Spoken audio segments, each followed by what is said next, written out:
Hello brothers and sisters, welcome to another episode here on Dangerous African Confession HD. This is the continuation of the conversation we had with the prophet from Ghana, who was telling us about the kind of things he and his group pastors and prophets have done in Ghana and beyond. People filled his church, hung onto his every word, and emptied their pockets just to receive his blessings. They believed he could heal the sick, raise the dead, and prophesy their destinies with divine precision.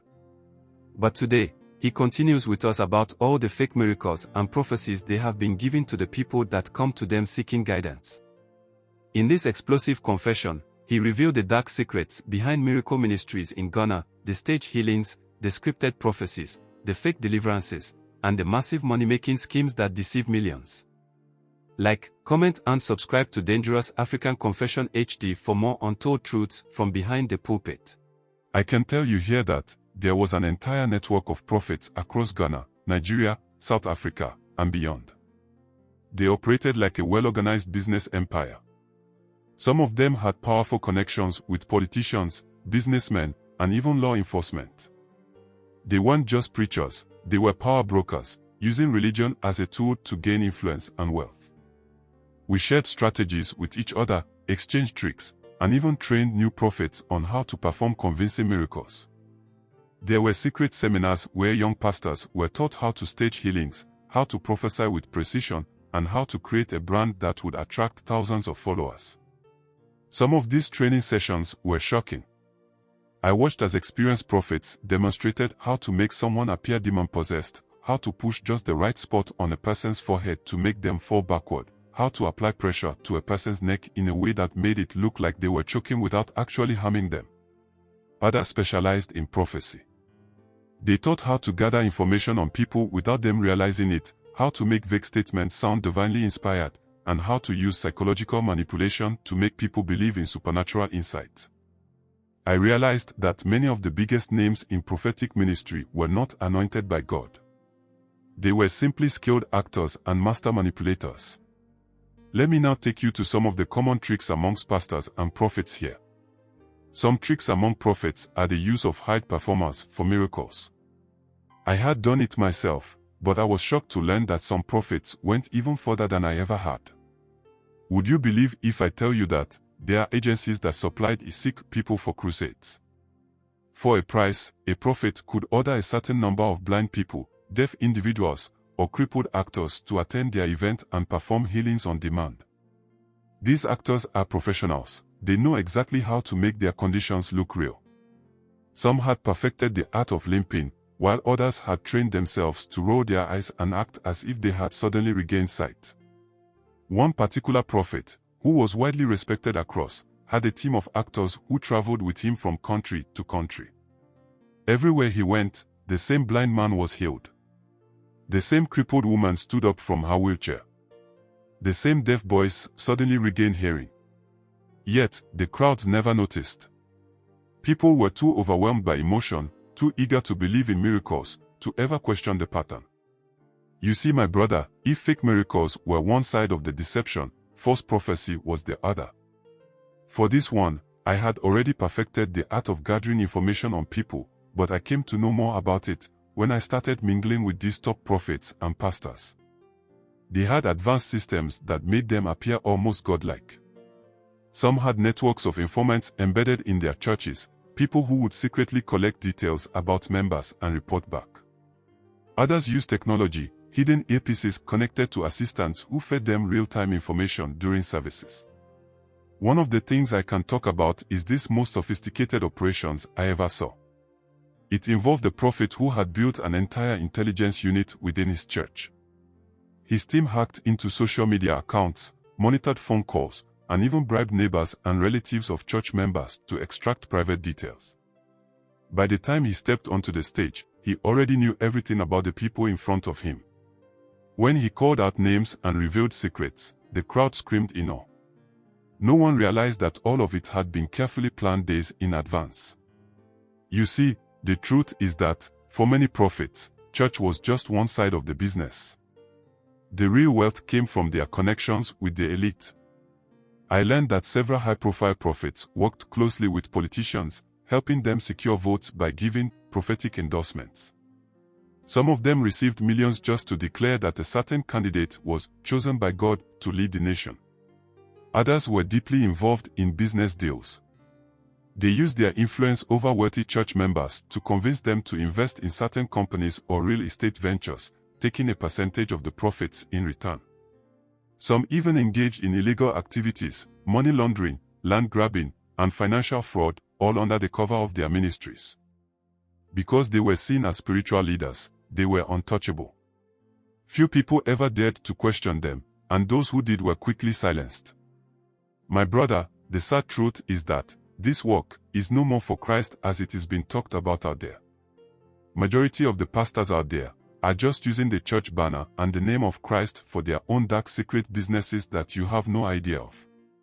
All these whiles, I never suspect or expected to hear or even find out about the dark practices, where some pastors are involved in secret societies and summoning of false spirits. I got to a point in my journey where I began to hear rumors of something even darker. Some prophets, I was told, didn't just rely on trickery, they used actual spiritual forces to gain power. I struggled to believe it at first. I had always assumed that prophets who faked miracles were simply businessmen, not occultists. But as I got deeper into the prophetic circles, I heard stories that shook me. There were prophets who traveled to certain shrines in West Africa, where they performed secret rituals in exchange for supernatural abilities. Some drank special potions that made them appear more powerful on stage. Others buried charms under their church altars, believing that these objects would attract more followers. One that I know had made a blood covenant at a secret location in Benin. He was told that as long as he continued making certain sacrifices, his church would never stop growing. Others had been advised never to step into their pulpit without wearing a particular ring, an item that supposedly gave them the ability to make people fall under the power of God just by waving their hands. You see, my brother, getting to this point, I thought I was the worst of the worst, but these revelations made me realize that there were levels to deception. Some prophets were not just liars, they had aligned themselves with forces beyond human understanding. Let me tell you the most shocking aspect of all this. This is that many people within the church system sometimes know about these practices, yet no one spoke up. Ask yourself why. Some church members can even suspect the truth but who chose to ignore it. The thing is that there is strategy of selling faith for you. And so, when you invest your faith in something, it becomes difficult to even accept the truth when it is even right in front of you. They had invested too much faith, too much money, and too many years into these ministries to admit they had been deceived. Other pastors too, who knows these secrets, remain silent because they fear the consequences. Anyone who dared to expose a powerful prophet risked public humiliation, financial ruin, or worse, mysterious accidents and deaths had been reported among those who tried. The government, too, looked the other way. Some officials had been bought. Others feared that if they challenged the prophets, they would lose public support. After all, many politicians relied on these men of God to influence voters. And so, the cycle continued. You see, for years, I told myself that I was just one man in a corrupt system. I convinced myself that as long as I wasn't the worst among them, I wasn't truly evil. But the thing is that, I knew the truth. I was part of a lie so big, so deeply rooted in society, that exposing it felt impossible. I had built my life on deception, just like so many others. And even though I had once looked up to these prophets, I now saw them for what they truly were, not men of God, but men of business, men of power, men who had turned faith into an empire of wealth and manipulation. And I was one of them. With miracles happening every week, my ministry expanded rapidly. People traveled from different parts of Ghana just to witness the power of God in my services. Some came with their life savings, believing that sowing a seed into the ministry would bring them their own breakthrough. Others abandoned their doctors and hospitals, convinced that I alone had the power to heal them. I introduced the sale of anointed items, small bottles of oil into my church work, wristbands, water, and even handkerchiefs that I claimed carried supernatural power. People rushed to buy them, believing that these objects would heal them, protect them from evil, or bring financial blessings. The truth was, most of the oils we used I know this, most pastors use this regular cooking oil as anointed oils. The water was tap water. The handkerchiefs were bought in bulk from the market. But once I prayed over them and declared them anointed, they became powerful tools in the minds of the people. I know you may feel sad listening to me. There were moments when me myself guilt crept in. I saw desperate people placing all their hopes in my hands, believing that their lives would change because of me. I watched sick people throw away their medication, convinced that they had been healed, only for them to fall ill again later. I saw all that, and then the guilt crept in like I was saying. But I must tell you this, I was trapped. You see, my brother, the church had grown too big. My name had become too well known. I had built a lifestyle around the money that came from these deceptions, and I knew that if I stopped, everything would crumble. That was my trap, and so I continued. The fake healings, the staged miracles, the manipulated prophecies, they became my life. And with each service, the deception only grew deeper. You see, when we talked earlier on phone, I told you about a scripted prophecy. Let me talk about that one if you have time. Let me start with my church before I say any other thing. At first, at my church, the miracles were enough to keep people coming. But soon, I realized something even more powerful than healings, and that is the prophecy. People were drawn to prophets who could reveal hidden secrets about their lives. They wanted to hear their names called out in a crowd, to have their past exposed, and their futures foretold with precision. To them, this was undeniable proof that God was speaking. If I could convince them that I knew their deepest struggles, they would trust me completely. And once I had their trust, they would do anything I told them to do, including giving their last money in faith. But the real deal is that I had no supernatural gift to see in the realms as a powerful prophet. I couldn't see into the spirit realm. I couldn't hear God's voice whispering names and phone numbers into my ear. So, I created my own system. Just like so many pastors out there have done in their ministries. My brother, the first step in making sure I can prophesy accurately without seeing from the spirit realm is what we call the intelligence gathering. My church was full of informants, though the people never knew it. The ushers, prayer warriors, and even the hospitality team all played a role in collecting information from members and visitors. When people entered the church, they would sometimes fill out forms with their names, contact details, and prayer requests. Those forms were gold. They contained everything I needed, problems they were facing, names of their family members, financial struggles, and even medical conditions. My team would sort through them and pick out the most promising cases. But you see, I needed more than just written details. I needed stories that sounded fresh, urgent, and miraculous. That was where my informants came in. Some were planted inside the congregation, mingling with new members before service began.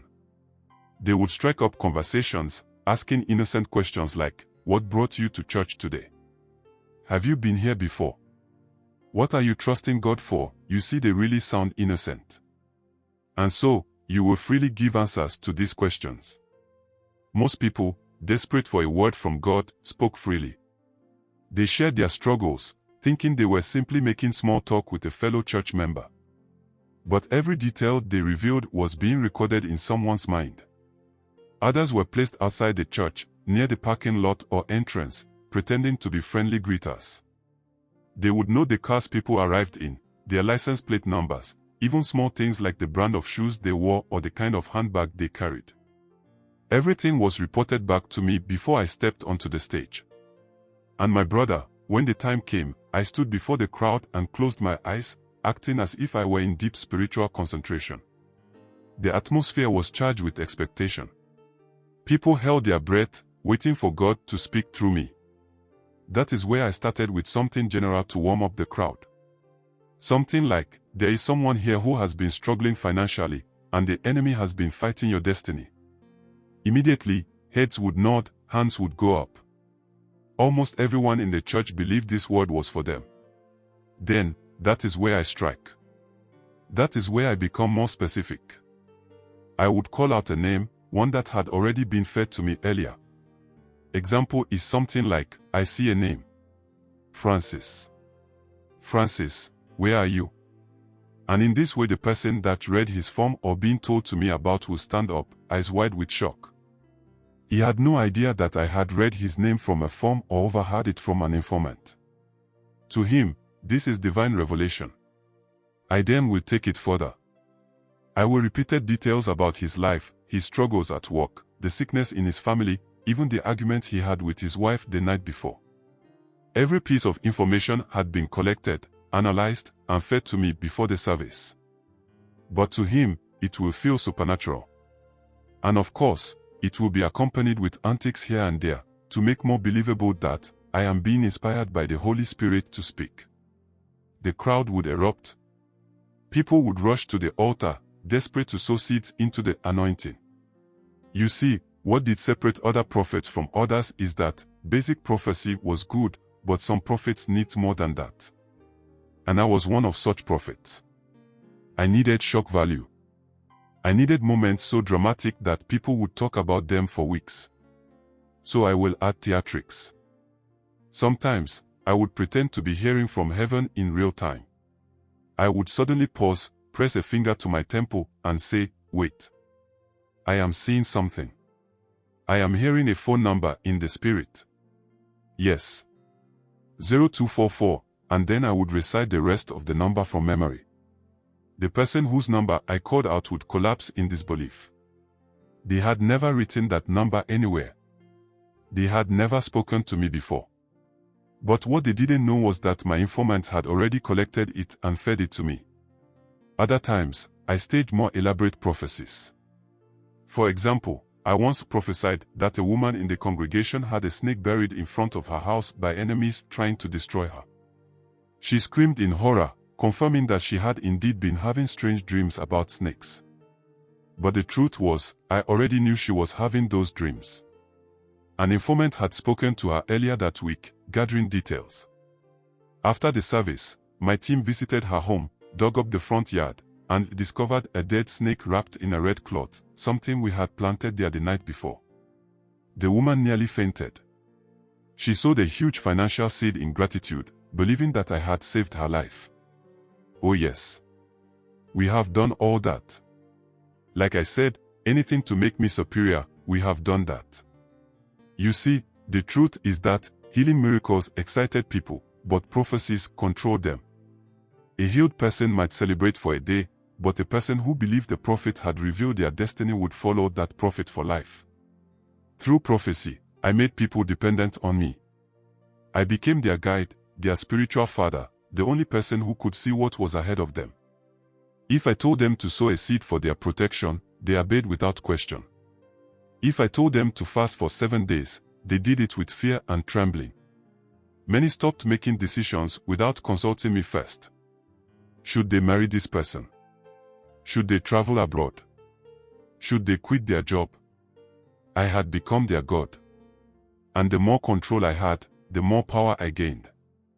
I have said it before, but I will say again that, at first, I told myself I would only do this for a short time, just until the church was stable. But as the years passed, the deception became my reality. I was no longer just performing prophecies. I was living them. People came from far and wide, hoping to hear their names, their problems, their future spoken by my lips. They came expecting supernatural wisdom, and I gave them exactly what they wanted. But deep inside, I knew that my words were not from God. I knew that the voice I pretended to hear was nothing more than whispers from my team. I knew that every prophecy, every revelation, every powerful declaration was a script carefully prepared in the shadows. And yet, I kept going. Because by then, I had built my entire life on a foundation of lies. And if I told the truth, everything would collapse. The truth is out, now it's your turn to decide, do you think miracle ministries are real or fake? Let's discuss in the comments. He has confessed everything, the staged miracles, the fake prophecies, the money-making schemes, and the dark secrets of Ghana's miracle ministries. For years, he deceived thousands, building an empire on the desperation of innocent believers. But now, the truth is in your hands. How many more will continue to be deceived? How many more will give their last savings for false promises? This is bigger than just my story. Thousands of so-called men of God are still out there, performing the same tricks, collecting millions, and keeping their followers in spiritual blindness. Have you ever experienced fake prophecies or staged miracles? Share your thoughts in the comments below. Like, share, and spread this message so others can wake up to the reality behind miracle ministries. Turn on notifications, because the truth is just beginning to unfold. Stay safe, stay vigilant, and above all, stay in the light.